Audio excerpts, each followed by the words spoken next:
Panini's grammar, I don't know how many exactly they contain, 1000 and odd aphorisms. The entire grammar is contained there. Is this not intellectual achievement? What else is it? So our culture is very well recorded. Where do you find them? You find them practically everywhere. Primarily our cultural source is Ramayana of Treta Yuga and Mahabharata of Dwapara Yuga. It is presented to you in the form of illustrious behavior. Ramayana is the history of the prince and king Sri Rama who ruled the land. Mahabharata, as I told you, is the history of the administrative rule, behavior, etc. of the Kuru dynasty. In that you will find all human aspects discussed. How many aspects are to be discussed? Character, which is a constituent of one's personality. The psycho-intellectual qualities of a person constituting his inner personality, this is what is called character. When it is displayed, it becomes behavior. When it is displayed in connection with others, in relationship with others, it becomes interaction. So all our culture and cultural refinement are related to character, behavior and interaction. And these are the three items discussed in Ramayana and Mahabharata. And they discuss it with reference to what? Time, place, personality and dialogue. When did it happen? Where did it happen? With reference to whom did it happen? And what was the conversation and thought process that transpired during the time? Now what is it further that you want? Rama lived at such and such a time. He had this kind of a parentage. This is what he understood, what he spoke, what he did. So it becomes very much understandable, assimilable, comparable with our life. I have been discussing Viveka Chudamani for a long time. I will continue the discussion. Now whatever I talked, did you like or did you not like? See, I have been talking for quite a long time. But we should understand there are some simple things. What is it that we are supposed to do? You must have some kind of a discipline, some kind of a watchword, some kind of a behavioral pattern. All of them are arising from the mind. All of them are arising from the mind. And the only tool which can act upon the mind to bring about reformation, refinement, excellence is the intelligence. A point I have been stressing times without number. Am I clear? See, you have a mind. This mind is what senses the body. I have a body is a recognition that you have from the mind level. The body doesn't recognize the mind. The mind recognizes the body. The mind can make you feel the body as well as unfeel the body. Do you agree or not? Huh? The mind can make you feel the body as well as not feel the body. In sleep, in unconsciousness, you don't feel the body. So which is fulcrumatic here? Body or mind? You understand? The mind is very important. Very important. Everything arises from the mind. The mind is emotional. The mind develops attitude. So our attitudes and our emotions, then our responses, the attitude with which you live in this world and other things. The attitude with which you live in this world. See, what is the attitude with which I am talking? What is the attitude with which you are listening? That is one important factor. How do you react to and respond to situations? We have got a variety of emotions. Not all the emotions are experienced by everybody. Mahabharata is a text which discusses, displays and manifests all the emotions. Every parva of Mahabharata is given to display, generate and excel in one particular emotion. And finally you come to the last emotion called Shanti. Do I make sense to you? Shanti is also an emotion, peace. Children cannot have it. Even middle-aged people do not want it. But if you want to have Shanti, that is the last emotion the human mind is capable of generating. Mahabharata discusses it at the end portion of the text. If you read Mahabharata, you will find your mind will be aroused after one emotion or another. There is a particular scene there, Khandava Vanadaha. Krishna and Arjuna together sets fire to a huge forest. And when the forest was set fire to, everywhere they blocked animals and other things. Can you imagine the whole forest being set fire? So the reptiles, the birds, the animals, all the others wanted to escape. But they set fire to it from all directions and never allowed anybody to escape. And the manner in which Vyasadeva has described the pathos, the lamentation, the cry, the distress, if you read it, your mind will be a whirlpool, a furnace of grief. People who are suffering from one grief or another, please read this portion of Mahabharata. Your grief will be infinitesimally small then. Just imagine the author has excelled. Many of the dramatic pieces are supposed to generate emotion in the spectators. This emotional mind can be acted upon only by one tool, that is called intelligence.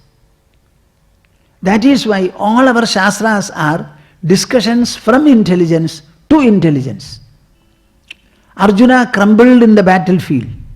Krishna spoke to him, activated and stimulated his intelligence, engaged it in an infusional introspection. What did I say?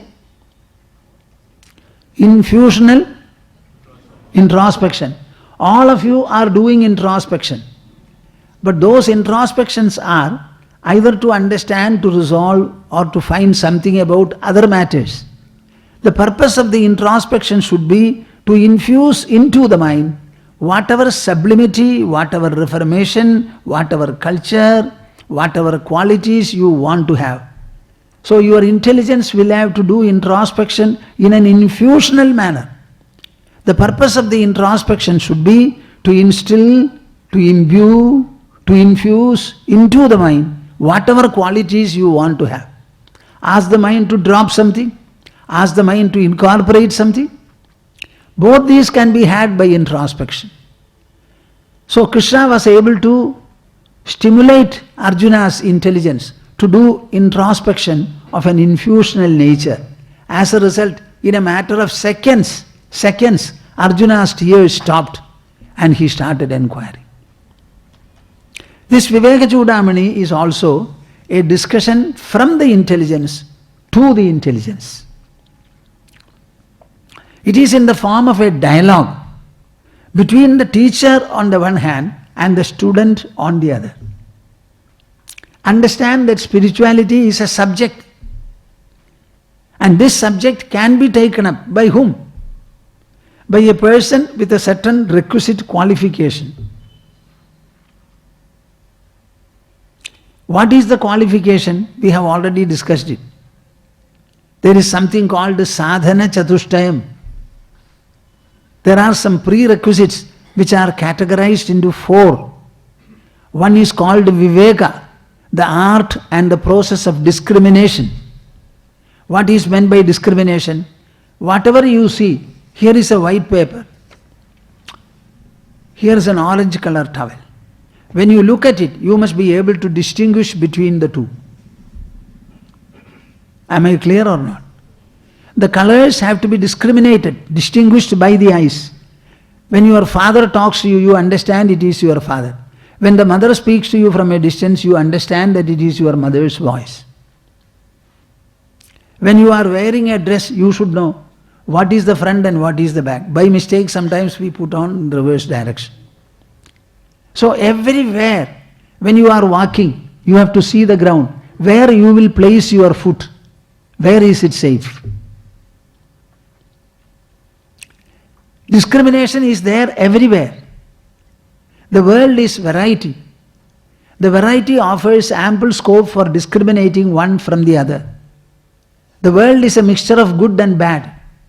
So you have to discriminate what is good, what is promotional, what is elevating, what is reforming, what is refining, what is sharpening my faculty. I tell the school children and also higher up students, if you spend about half an hour in thinking about spiritual subjects, means what? Subtle things as different from gross things. Am I making sense to you? The entire world is gross. The earth is gross, water is gross, air is gross, fire is gross. Akasha, the sky, also is in a way gross because it is perceptible to the eyes. There are two stars at a distance. I am able to see star A and star B. I am able to see the space in between and beyond them. This is done by our visual perception, by the eyes. So everywhere we have discrimination. But normally after getting up in the morning till we go to sleep, we only interact with the gross things of the world. Do you like my talk? Yes. See, you are interacting with the gross things of the world. Right from the morning till you go to sleep, the intelligence will not develop. If you start thinking about the subtle, at least for half an hour or 1 hour, our intelligence and mind will become sharper, more perceptive. Their capacity to perceive things, analyze things, understand things will be far more. And what are the subtle things or the subtle? Everything outside is gross. Whatever is inside the body, which cannot be seen by the senses, that alone is sukshma, subtle. How many times shall I say this, my dear souls? थोड़ा समझ लीजिए ना. इंद्रियों के स्तर पे हमारे बाहर जो कोई चीज विराजमान है, सब कुछ स्थूल है. सूक्ष्म का ग्रहण इंद्रियों के द्वारा कभी नहीं हो सकता है. In front of the senses, only gross things are there. Naturally, where is the subtle? The subtle is inside the body. Your mind is subtle. Thought is subtle. Emotion is subtle. Doubt is subtle. Knowledge is subtle. The knowing process is subtle. The knower is subtle. Knowledge is subtle. Dream is subtle. Sleep is subtle. क्या समझते हैं क्या? बोलिए ना. The atom is gross. If it is perceptible to the eye, we consider it to be gross. जो कुछ शरीर के भीतर विराजमान है वही सूक्ष्म है. भगवान तो सूक्ष्म होने के नाते हम नहीं समझ सकते हैं, पकड़ सकते हैं, देख सकते हैं. यदि भगवान स्थूल होता तब सभी को उनका दर्शन भी मिलता. Understand it.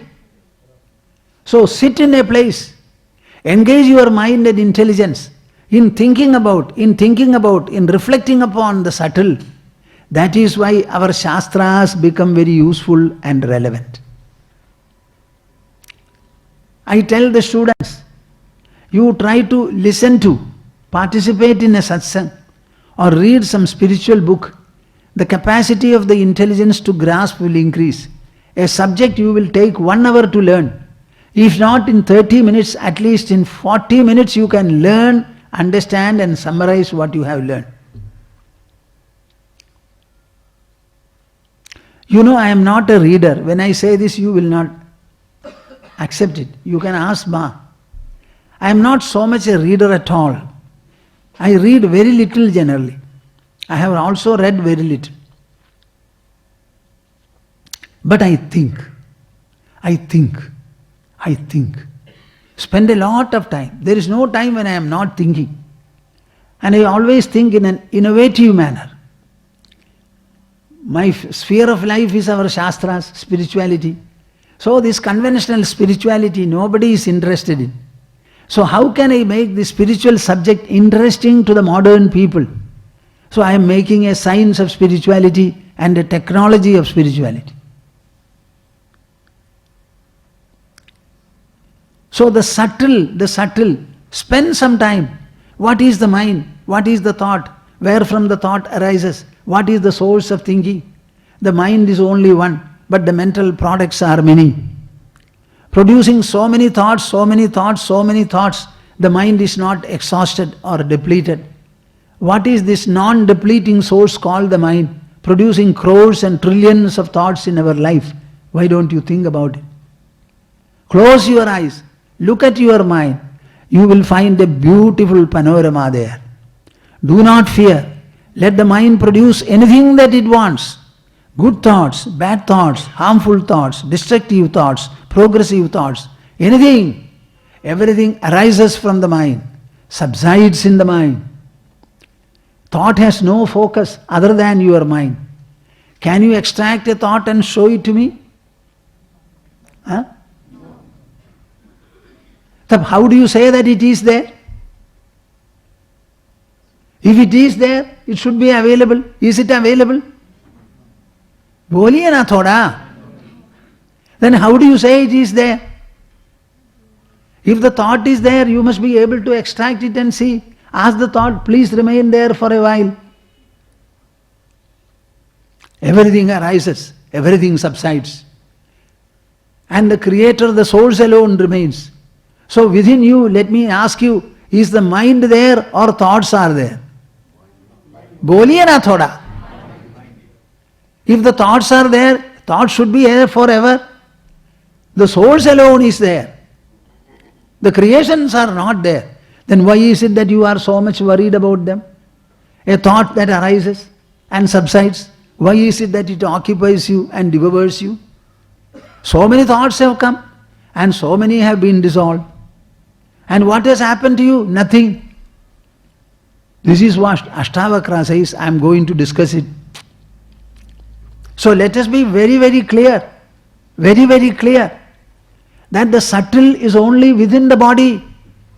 Why meditation is necessary? Only in meditation you come face to face with your mind, face to face with your thought process. Throughout the wakeful hours, it is a display of your thought. It is not an observation about it. It is not a perception of the thought. Are my words clear to you? Thoda boliye na. Let me, encourage me to speak.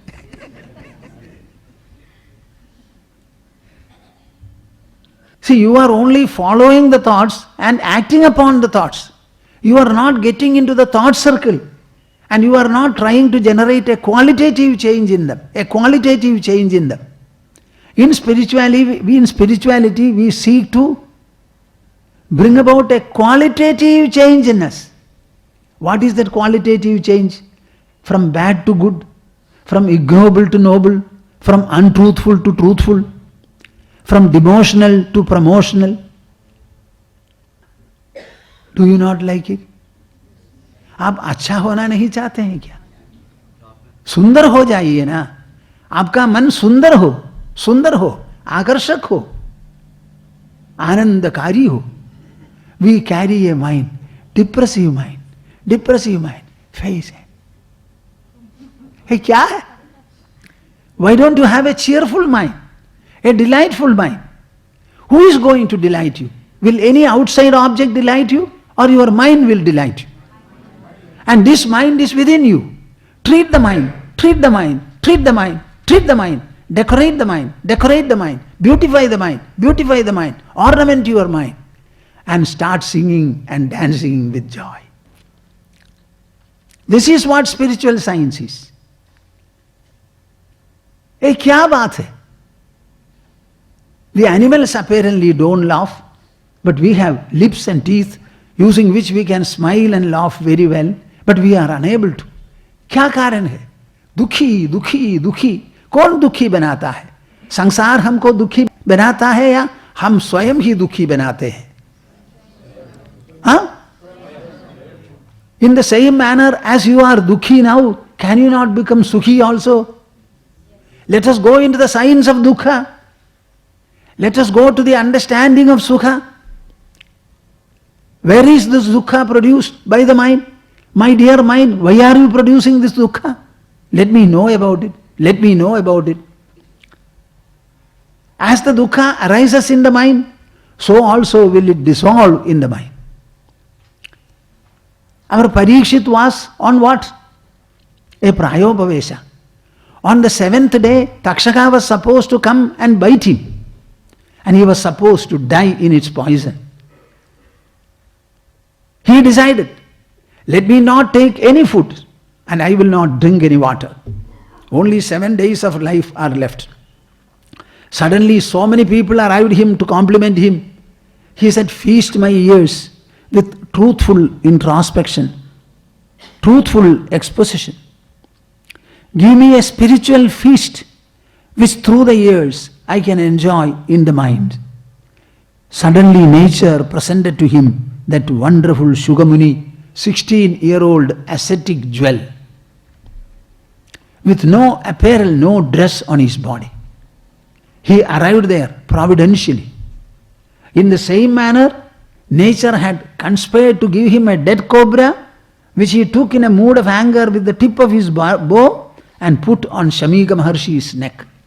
There nature gave him a dead cobra. The nature is not unkindly, my dear souls. Your parents, your married partners may desert you, but the Creator will never.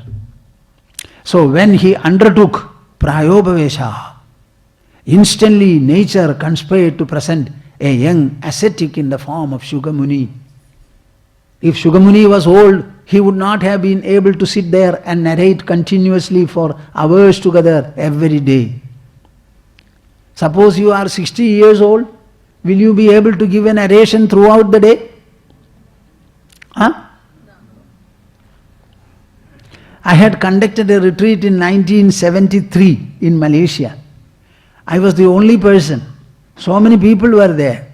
And I was discussing Kathopanishad for 2 days continuously, morning, evening, midday, every day. I was wondering, one person discussing the whole of the text in 2 days. Hey, kya baat hai? Now, do you think I will be able to do it now? So why did the 16-year-old boy come there? Only he could undertake the mission, none else. And he went on speaking and speaking and speaking. Initially Parikshit only heard. Later on, he started questioning and seeking. So it became a seeking and enlightening, a knowledge interaction. क्या बताया?